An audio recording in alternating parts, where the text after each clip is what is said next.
Hi, this is Steve Merril, WagerTalk.com, right back here on WagerTalk TV with your college basketball NCAA tournament Fade the Public edition for this Sunday, March the 19th. The final 8 games of the round of 32, and we'll have the Sweet 16 set after Sunday night for next week. I'm going to let you know where the public is most heavy on these 8 games on Sunday, and we'll take a quick look at all 8 of them, a little extra focus on the most public plays for Sunday, March the 19th. Hey, quick reminder, if you're not on board for NCAA March Madness, you're missing out. It's been a fantastic tournament. What an exciting tournament so far. And we're going to keep it going with some strong best bets for this Sunday, both daytime and nighttime games. Don't miss out. Get my strongest best bets right now on my page, Steve Merril, WagerTalk.com. Get there quicker with shortcut code WT.buzz/SM. And don't forget also, you can save an instant $25 discount on any 7-day pass when you use promo code BRACKET25 at checkout. That's about to expire after this weekend, so lock up right now. If you're not already on board, get a 7-day NBA. By the way, #1 at Wager Talk this year in 2023 in the NBA. Get a 7-day college basketball, or best of all, get the 7-day combo. Get the all sports. You'll get my NBA during the week, all the March Madness college basketball the rest of this weekend on Sunday, next Thursday, Friday with the Sweet 16, next Saturday, Sunday with the Elite 8. Great time to get a 7-day pass right now and save an instant $25 discount at checkout with promo code BRACKET25. Steve Merril, WagerTalk.com. All right, let's get right into it. We're going to do what we did with the Saturday Fade the Public video because a lot of you liked it. By the way, I love the comments. Keep commenting below. Let me know what you want to see. You know, basketball's winding down. Baseball's around the corner. We're going to try to do some baseball videos as well, maybe some Fade the Public NBA playoff info. But we still have got college hoops. And as I've told you on the last few videos, you know, I do the Fade the Public with the NFL during the regular season and playoffs. But NCAA March Madness is probably the second most public bet sport of the year. So the public data is something to keep an eye on here. As we dig into these games on Sunday, we do have a few public sides. But what I'm going to do is I'm going to run down quickly each game in start time order and let you know if I see any public lean. I'm doing this video on Saturday afternoon, so the public information is just starting to trickle in. We will have some line move by the time these games play on Sunday. But the 2 early games on Sunday are both in the Midwest and East region, but they both take place in Greensboro Coliseum in Greensboro, North Carolina. The standalone game at noon Eastern on CBS Sunday is the 11 seed Pitt Panthers against the number 3 Xavier Musketeers. And once again, it seems like every single season since this format has started in 2011, one of these first 4 play-in teams makes a run to the round of 32. Now we're going to talk about Fairleigh Dickinson. We didn't think they'd be the one to do it. They play later tonight. Going to get to that game in a moment. By the way, we do have some public info on that matchup. But Pitt is the 11 seed that did it this year. And of course, Arizona State came extremely close to doing it as well Friday night. We almost had both play-in winners coming forward. But Pittsburgh is the 11 seed. And as we see it, not only do they usually win a game, but they often make the Sweet 16. And Xavier is a pretty vulnerable 3 seed. From what we've seen, they were actually down the majority of the game against Kennesaw State. Kennesaw was one of the weakest teams in the tournament, and Xavier still barely beat them. Needed a monster run there in the second half. They were actually trailing by 13 points in the second half. We'll see if they carry the momentum in now from that win, and we'll see what the public thinks as well. I don't see a ton of public info on this game, actually. You know, you would think after Xavier looked so poor that the public would be on Pitt. In some initial spots I looked at, Pitt was looking like a public dog. And once again, the data is still coming in here on Saturday, but I do think come tip-off, we're going to be able to say Pittsburgh is probably a public dog on Sunday, as Xavier just looks so poor in that near win on Friday that you do expect the public to be on Pittsburgh. And some of the initial lean I've seen, it does look like a little bit of a public dog in this one, which is not a surprise. Line is held pretty steady so far. It opened 5. It's still 5 across the board. We have seen a substantial drop on the over-under. Opened 155, and on Saturday quickly came down to 152. And once again, Xavier did not look great in that game against a weak Kennesaw team, only getting to 72. And I think that's one of the reasons we've seen some money on the under. And the other reason, of course, is because Pittsburgh played an extremely low-scoring game against both Mississippi State and Iowa State, just 119 and just 100 total points against Iowa State. So definitely one of the reasons we've seen this total drop from 155 down to 152. That's the early game at 12 noon Eastern. All right, the second game also in Greensboro goes at 2:40 Eastern, also on CBS, another standalone national TV game, and that is Kentucky, the 6th seed against Kansas State. Had a strong best bet for my clients on Friday night on Kentucky. I'd mentioned in the video as well on Friday that Kentucky is one of those dangerous teams here in the tournament. You know, they remind me a lot of North Carolina last year. North Carolina came in as an 8 seed last season, made a run to the finals, should have won the finals, blew a good lead against Kansas, lost in overtime. Kentucky also has a star player. You know, he only had 8 points with 25 rebounds, second most the last 30, 40 years in the NCAA tournament. So you do see the ability with Kentucky. They get a very scrappy Kansas State team that a lot of people thought were overseeded at number 3. Meanwhile, Kentucky, a dangerous 6 seed. So my initial thought was the public will probably be on UK in this game. Some of the initial lean I've seen, it does look like Kentucky will be the public side in this game, a little bit of a public lean towards UK, which is fully understandable because Kansas State, once again, was, if you looked at the ESPN bracket, we talked about this Thursday, Kansas State was one of the lowest 3 seeds in the overall bracket picks by people at ESPN.com on the bracket challenge. And Kansas State also was not looking great against Montana State. They did pull out a 12-point win and ended up covering, but that game was close early on. And once again, Kentucky pulled away and covered as a 4-point favorite against Providence. So 2 teams coming in off wins and covers here. Looks like a little bit of a public lean towards Kentucky. We'll see how this one shapes out on tip-off on Sunday afternoon, rather, at 2:40 Eastern. All right, so let's look at some of the late afternoon, early evening games now for Sunday, March the 19th. The next game goes at 5 o'clock Eastern, also on CBS. 7-seed Michigan State against the 2-seed Marquette. Marquette was a team coming in as a 2-seed I thought wasn't getting much talk. You know, I talked about Kansas State being a 3-seed, kind of flying under the radar a little bit with the general public. Marquette's the same way. I thought they were the least public 2-seed. But what's surprising to me is that this might very well be the most public play on Sunday. Public looks like they're pretty heavy on Marquette right now, and I'd say this is maybe the most public favorite of Sunday in the round of 32. So Marquette looking very public in this game. We'll see how it plays out. As far as the line, it opened 2.5. I haven't seen much movement as of Saturday. It's still 2.5 across the board. Total around 141. So neither the side or total has moved much. Little surprised that Marquette is getting this much public love, especially against a big-name school and a big-name coach in Tom Izzo and Michigan State. Michigan State got it done against USC, pretty much dominated that game. They were up anywhere from 5 to 10 most of the game, ended up winning by 10 as a small favorite. So they look good Friday afternoon against USC. But Marquette's looking really good. Won by 17 against Vermont. They've now won 3 straight against the point spread. And going back further, they've now won 10 straight up in a row. And they've won 13 of their last 14 since the end of January. So Marquette's playing about as well as anybody in the country. Tough matchup, obviously, against a coach like Izzo. Michigan State does not take many threes, but they do hit 39% this season. And Marquette's weakness this year has been defensively, especially the three-point defense. So as is often the case with these NCAA tournament games, it's going to come down to who makes the most threes. If Michigan State's able to hit some threes here, they could be a live dog. Plus 2.5, obviously, the point spread is very low for a 7 versus 2 seed. And I think that's why the public is so heavy on Marquette in this game on Sunday afternoon. All right, we'll keep it rolling here. The 4th game on Sunday goes at 6 o'clock Eastern on TNT. 5-seed St. Mary's against the 4-seed UConn. You know, UConn coming in was seated higher in the KenPom. We're ranked higher in the KenPom rankings than a lot of 1 and 2 seeds. In fact, as of this weekend, Connecticut is the 4th team overall in the KenPoms, even though they're just the 4th seed. They're ahead of Texas, Tennessee, teams like that, Gonzaga, even Purdue and Kansas, who are 1 seeds. So obviously Connecticut was probably underseeded as a 4 seed, and they're also one of only 4 teams in the country that are top 20, both offense and defensive efficiency. So very dangerous team, obviously, here in UConn. But St. Mary's is also a very dangerous team, and they were also, I thought, vastly, not vastly underseeded, but also maybe a little bit underseeded as a 5 seed. They were top 10 at one point in the KenPoms. They're 12th right now. And Randy Bennett's a team I very rarely want to get in front of. They play slow-down half-court basketball. Connecticut also comfortable in the half-court. Difference in this game, 2 really good defenses. St. Mary's actually ranks as the better defensive team, but UConn has a substantial offensive edge, and that could very well end up being the difference in this game. As far as the point spread, it opened 3.5. It's held steady, a couple threes out there, but mostly 3.5s. Totals held pretty steady as well, around 129. So not much movement from the early opening numbers.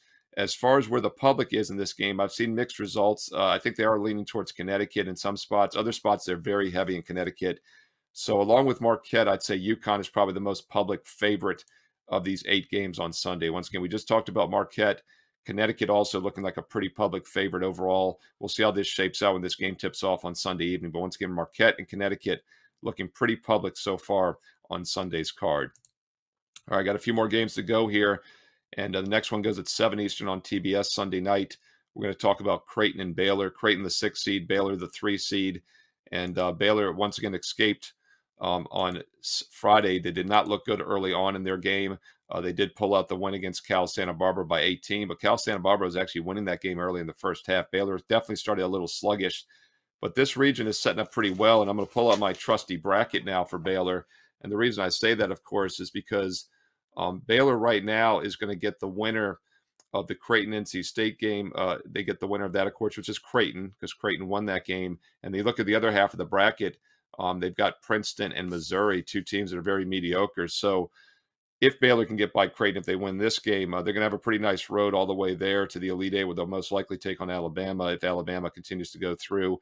Doing this video, of course, on Saturday afternoon. Bama's yet to play. But things are starting to set up decent for Baylor. So, depending on how you feel about this Creighton-Baylor game, a little bit of a flyer on Baylor, futures odds could be worth a look just because they have such an easier road now with Arizona out of their half of the bracket, with Princeton pulling that huge upset on Thursday, and Missouri and Princeton, of course, playing Saturday. The game hasn't taken place at the time of doing this video. But Baylor here has to get by a very good Creighton team, a team that maybe was a little bit underseeded. And we'll look at the public consensus on this game overall. Pretty neutral, not seeing too much on this one way or the other. Some spots I was looking at, a little bit of a lean towards Baylor, but nothing crazy. Of course, in general, the public normally leans towards favorites, and a little bit of a public lean towards Baylor, but nothing out of the ordinary. So public liking Baylor after the big win against UC Santa Barbara, even though the Bears started a little bit slow in that contest. All right, I got a few more games here, and this next one's the one I'm looking forward to talking about. We had fun with this on Friday, talking about Fairleigh Dickinson, a 16 seed, and now Florida Atlantic, a 9 seed. Memphis, Florida Atlantic down to the wire. Florida Atlantic wins by a point, outright underdog winner. I did have a strong best bet on Florida Atlantic for my clients. They're a very good team. We faded Memphis on Friday. Stayed off the Fairleigh game, but I did say in some videos that I didn't see how they could possibly stop Purdue down low. Well, they did so. Really impressive win by Fairleigh Dickinson, a team I was rooting for. Watched more of that game than any other game on Friday, even though I didn't really have a best bet in it. And one thing that's great about Fairleigh is they're so fast. The guards are so athletic. But I was really curious to see where the public sentiment came out on this game, because normally the case, the public jumps on these Cinderella dogs after they see them win. And that looks to be the case here. Fairleigh Dickinson looks like the most public dog on Sunday, March 19th. It's not a surprise. I was also very curious to see where the line would come out. If you look at the Sagergan ratings, this line would be anywhere from 17 to 20. If you look at the power rating for the season, they would have Florida Atlantic by 20. If you look at the recent current form rating, which probably is important because Fairleigh's obviously playing very well right now, the line would be only 17. Well, it opened much lower, opened around 12, 12 and a half. Public is heavy on Fairleigh Dickinson, FDU, but the money has come on a FAU. We've definitely seen a little bit of early sharp money on Florida Atlantic, pushing this line about a point and a half higher on Saturday afternoon already. Be interesting to see where it settles on Sunday. We'll see more public money, of course, come in on this game on Sunday as we get closer to tip-off, and that's what we'll have to keep an eye on. But right now, it does look like FDU, not FAU, FDU, Fairleigh Dickinson will be the most public dog on Sunday. Line open 12 and a half, up to 13 and a half already, though. So we could definitely have a sharp square divide in this game at 7:45 Eastern on Sunday night. My thoughts on this, Fairleigh's run ends here. One of the reasons they were able to beat Purdue, keep in mind, is Purdue plays at one of the slowest paces in the country. Purdue was 4 for 23 from three-point range late in that game.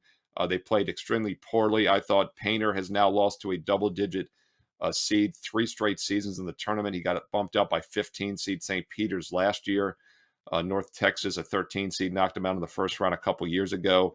So I don't want to read too much into the fact that FDU beat Purdue. Purdue was a paper tiger, in my opinion, and I don't think that's the case with Florida Atlantic. I know there may be a smaller mid-major school, but they're really good. And they also play upper tempo. They're playing about the 130 pace, so they'll be comfortable playing fast with FDU. And FDU is also forcing turnovers from Purdue. They have great pressure, but keep in mind, Memphis has great pressure, and Florida Atlantic just played Memphis the other night. So this is a great setup for Florida Atlantic. Public is on the underdog, and the line is too short because of that. Take a look at Florida Atlantic here at 7:45 Eastern on Sunday night. And by the way, one other thing I'll point out about FDU, Fairleigh Dickinson, 363 teams in Division I. Going into the Purdue game, they had played the weakest schedule of offensive opponents out of all 363 teams. Purdue's now bumped them one spot. They've now played the 362nd weakest schedule because Purdue was 6th offensive efficiency heading in. So once again, not going to read too much into it. Also, don't forget it's their 3rd game in 5 nights. Fairleigh Dickinson's 3rd game in 5 nights because they had to play the play-in game in a different city on Wednesday against Texas Southern. So once again, public heavy on FDU. Fade the public in this one, folks. Fade the public dog on Sunday night. It's hard for me to say that, though. I'll be rooting for FDU otherwise. If they are in a spot where they might win outright, I'll be pulling for them because it's a great story, but I think it's a bad matchup on Sunday night. All right, 2 more games on the Sunday night card here. We're going to get to them in just a moment. Quick reminder, if you want my official best bets, my strongest plays for Sunday college hoops, go get them right now on my page, Steve Merril, WagerTalk.com. Get there quicker with shortcut code WT.buzz/SM. And the best value, of course, isn't just the daily picks. It's getting a 7-day all access. Whether you choose NBA or college hoops or the combo, the all sports, the best value, you get an instant $25 discount when you use promo code BRACKET25 at checkout. Select any 7-day package, use promo code BRACKET25 at checkout, and you get an instant $25 discount. That promo expires after this weekend, so last chance to use it and lock in a 7-day package right now with promo code BRACKET25. Steve Merril, WagerTalk.com. 2 more games on the late card at 8:40 Eastern Sunday night. 5-seed Miami, 4-seed Indiana on TNT. And this should be one of the better games of the evening. I faded Indiana, but we did not have success doing so with Kent State. Kent State was a dangerous mid-major team. Indiana got it done on Friday night. Also, I faded Miami, and I felt like I had the right side with Drake on that game. Drake led basically the entire game. Miami went on that monster, what was it, like 14-1 run late, and ended up pulling ahead at 63-56, had a huge edge from the free throw line, but they did not play well. Shot only 30% from the field and still managed to win. It's a good thing I didn't know Miami was going to shoot 30%, or I would have liked Drake even more. It just shows how it plays out sometimes.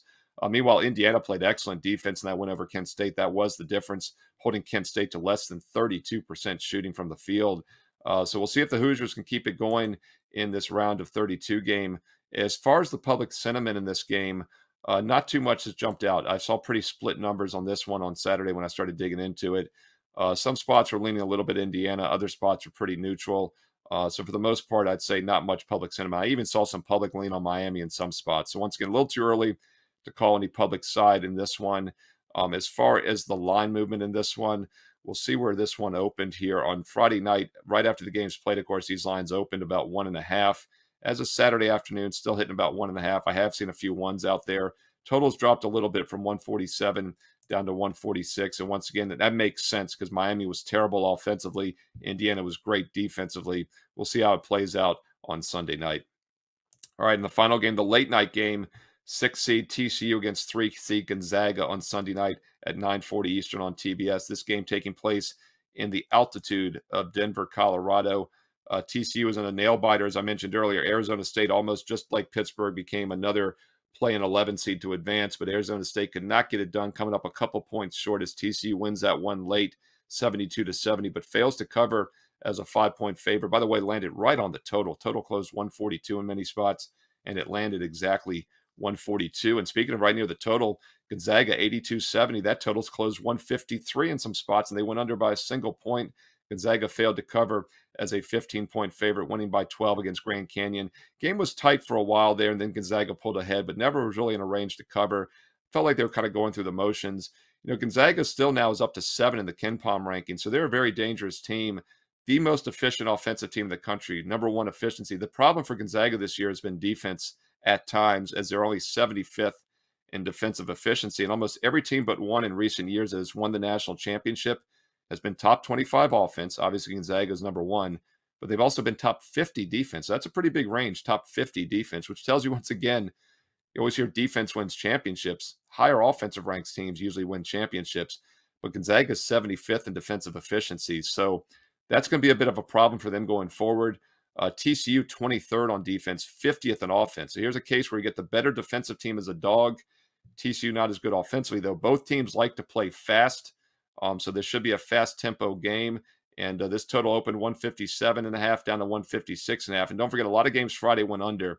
So I don't think it's a surprise. We saw a lot of games on Saturday and Sunday. The initial line moves were towards the under for that reason. But this should be a fast-paced game. Gonzaga currently about a 4.5-point favorite. We haven't seen much movement there on the side. As far as the consensus in this game as we close on out here, public looks to be leaning towards Gonzaga, which is not a surprise. TCU has not gotten a lot of support. And right now, Gonzaga looking like one of the more public sides on Sunday night, probably the 3rd most public favorite after, once again, Marquette. And then the other game we mentioned, UConn And once again, the most public dog for Sunday, without a doubt, is FDU, Fairleigh Dickinson. And then Gonzaga, probably the most fourth public play on the board overall. So once again, those are your 8 games for Sunday. Lots of action going on Sunday here in the round of 32. And after this Sunday night, we'll have the Sweet 16 set for March Madness for next Thursday and Friday. I'll plan on coming back next week and doing more of these Fade the Public videos for those Thursday, Friday games. So be sure to hit subscribe and hit the bell for instant alerts so you'll know when all these videos and shows go live. You can be the first to watch. Thumbs up, like if you found it useful. Most importantly, leave me some comments below. I love my comments. I read every one of them and I reply back. Let me know who you think's making it to the Sweet 16, where you agree or disagree with the public today and tonight on Sunday in the round of 32. And don't forget, last chance this weekend to save an instant $25 discount at checkout on any 7-day package with promo code BRACKET25. BRACKET25 gets you an instant $25 discount on any 7-day package. NBA #1 this year at WagerTalk. College hoops, red hot, obviously. Tournament going really big. Lots of games. Sweet 16 next week. 7-day gets all of that, including Sunday's plays when you sign up right now into the Elite 8 next Saturday. 7-day college, 7-day pro, or the 7-day all sports. Instant $25 discount with promo code BRACKET25 at checkout. Steve Merril, WagerTalk.com. Get there quicker with shortcut code WT.buzz/SM. Don't forget to follow me on Twitter as well. 2 R's, 1 L, at Steve Merril on Twitter, MERRIL. And I'll be back this week with numerous shows here on WagerTalk TV and also some more Sweet 16 videos next week. So check it out. Enjoy the games on Sunday. Best of luck, and I'll talk to you again soon right here on WagerTalk TV.